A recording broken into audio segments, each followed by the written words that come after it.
Social media has become a powerful force in our lives. While it has many benefits such as staying connected with friends or family or even elevating a business, it also has many downsides that we need to be aware of. I personally believe that social media does more harm than good. It can truly change the perception of the way that we view the world and ourselves. Don't believe me? Stick around, because in this video, we're going to go over the dark side of social media. From the impact of mental health to relationships, my personal beef with social media, and how I balance social media in real life myself. This is the social pandemic.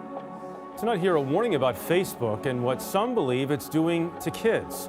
They, in many cases, have ignored the consequences, some of the downsides of some of the innovations they brought to our society. And she just broke down and said, nothing happened. I just need a break from school. I just need a break from my friends. I need a break from my phone. Please just send me to a mental institution. So what I said was, I think the tools that have been created today are starting to erode the social fabric of how society works. People who spend more time on Facebook suffer higher rates of depression than people who spend less time on Facebook. It'll destroy relationships, it'll cost time, and it'll cost money, and it'll make your life worse. The Canadian Association of Mental Health found that as young as grades 7 to 12 students who spent 2 hours a day on social media reported higher levels of anxiety, depression, and suicidal thoughts.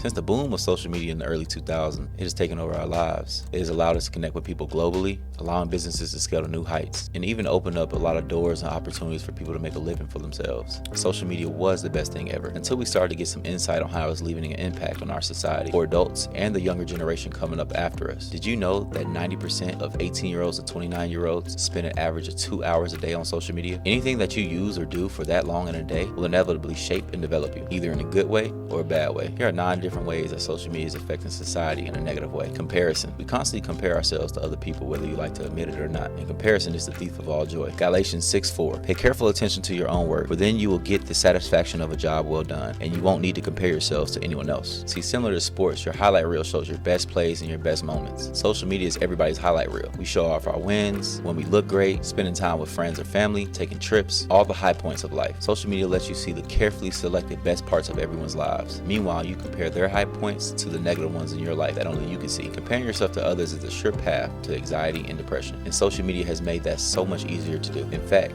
chronic social media users report poor mental health, including symptoms of anxiety and depression. See, we struggle with insecurities, anxiety, and depression when we compare our behind the scenes to other people's highlight reels. And yes, this happened well before social media got here. People just compare themselves to celebrities or people that they see on TV, or even just your neighbor. But now it's dramatically heightened with the world at our fingertips. Unrealistic expectations and beauty standards. And before I dive into this one, I just clearly want to say I am not shaming anyone or intending to shame anyone at all. I am just simply stating my opinion. If you don't like my opinion, leave a comment down below and let's discuss it civilly. I'd love to hear your thoughts. I believe social media has created insecurities that women wouldn't have if social media didn't exist. The lip fillers, the BBL, the Botox. I believe women will go through great lengths to look a certain way because of the beauty standards that are perpetuated through social media. Just think about the Kim K epidemic when she got a BBL and suddenly everybody started getting BBLs. There's no coincidence here. See, body trends go in and out of fashion, and yet people are caught up and constantly trying to ride the wave rather than just accepting and loving the way that they naturally look. And I'm sure somebody's probably going to watch this and feel offended and going to want to cancel me. But look, I'm just stating the fact. You see so many quote-unquote perfect bodies and perfect faces on social media, and naturally out of comparison think that you're not enough and need whatever they did to look a certain way. And again, I'm not trying to shame anybody who's gotten any body enhancements done. I'm really not. I'm merely just trying to draw the connection in the rise of social media and the increase in women feeling lesser than they naturally are. God made you beautiful the way you are, and I want to encourage you to stand 10 toes down in that. It encourages lethal validation. See, seeking validation through the internet is a slippery slope. Here's the truth. When we get likes and comments and follows, it releases a chemical in our brain called dopamine. Dopamine is responsible for allowing you to feel pleasure and satisfaction. It can cause serious problems because it can create a cycle of people willing to do whatever to get a dopamine hit. It becomes addictive, which leads to us chasing after it. But when you're chasing pleasure and validation through the internet, it can cause some serious problems to your mental health and the inability to seek validation internally. It kills productivity. Most people probably don't even realize how much time that they're actually wasting on social media, just scrolling and engaging in content that brings no value to what they want to do in life. It's sad to say, but most people really won't accomplish anything because of their lack of focus. There's so many different distractions on your phone, it is insane. Apps like TikTok legit have people in a chokehold, just wasting hour after hour being mindlessly entertained. They feed you a constant barrage of quick videos that kill your attention span over time. I talk to a lot of people about TikTok and they all say the same things. It's simply addictive. See, that's what the social media platforms want. They're deliberately fighting other social media platforms for your attention. Why? Because they make money from your eyeballs from people that want to run ads. Smart business model, but terrible for users, wasting a non-renewable resource, time. How it impacts the youth? A survey conducted by the Royal Society for Public Health asked 14 to 24-year-olds how social media has impacted their health and their well-being. The survey found that Snapchat, Facebook, Instagram, and Twitter all led to increased feelings of anxiety, depression, poor body image, and loneliness. I don't think people are aware of how much social media is really impacting the youth. It's honestly so sad seeing kids and teens being influenced by such bad role models, which leads me to my next point: glorified, unhealthy lifestyles. I find it amazing that rappers and toxic people have so much influence. All these rappers rap about is killing, drugs, sex, and money, a materialistic thing, constantly glorifying being toxic, being a menace, disrespecting women, and only caring about materialistic things. You can see clearly how these bad characteristics are truly rubbing off on society. And what's even more sad is just seeing people idolize this type of behavior. For example, it's glorified in this culture to sleep with a bunch of women, which leads to baby mamas,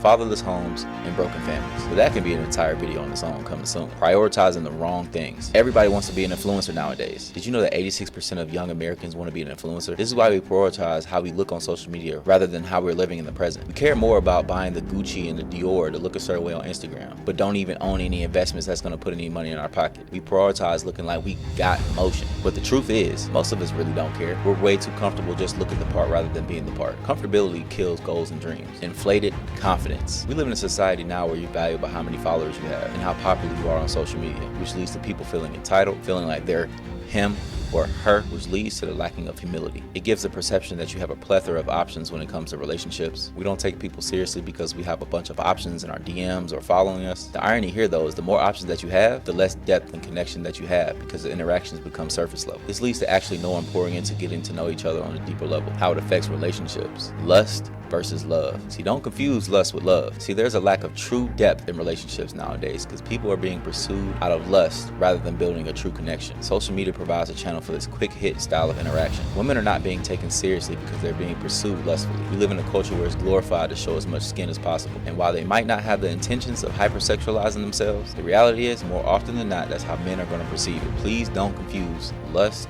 with love. On the other hand, men aren't giving good examples of pursuing women out of love rather than lust, which in turn creates a toxic cycle. This hurts relationships for both parties. The ease of infidelity. Cheating has become way too easy in today's society. When you have the world at your fingertips, you have to exercise a higher level of respect and self-control. See, cheating is just not the physical act. It starts well before that with somebody catching your eye, and in turn, you acting off that look. Matthew 5:28. But I tell you that anyone who looks at a woman lustfully has already committed adultery with her in his heart. Maybe it's a like, maybe it's a follow, maybe it's a comment. All these micro interactions build up and open the door that leads to cheating. So I say to men, close the door. You are in control of what you see on your feed, the women that you follow. Your feed should reflect the level of respect that you have for your partner and for yourself. This is what I do to combat what comes with social media. Productivity. The main thing I love to do is to go into monk mode and deactivate all social media if I really want to get stuff done. I like to get rid of all distractions. I don't have my social medias on my home screen, so I won't be tempted to go on them. I turn off all my notifications for all socials. I set my screen time to 1 hour a day across all social media platforms. Content. I revamp my entire feed, so when I do go on social media, it's going to bring value. Either it's business content, godly content, or fitness content. I like to have content on my feed that I can learn from, and not just eye candy or drama. Relationships. At the time of this recording, I'm not in a relationship, but I truly believe that in a single season is your time to prepare for a healthy relationship in the future. That means I'm not out here following random women, liking random girls' pictures, or in random girls' DMs. Because 1,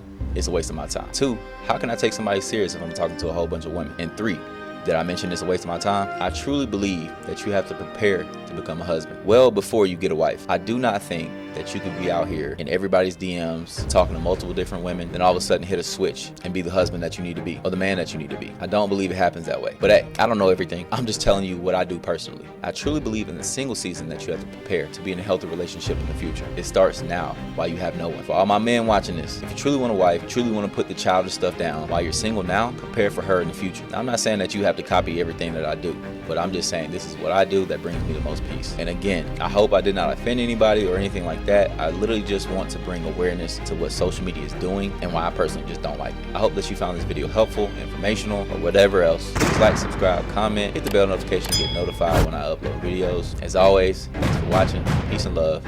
God bless.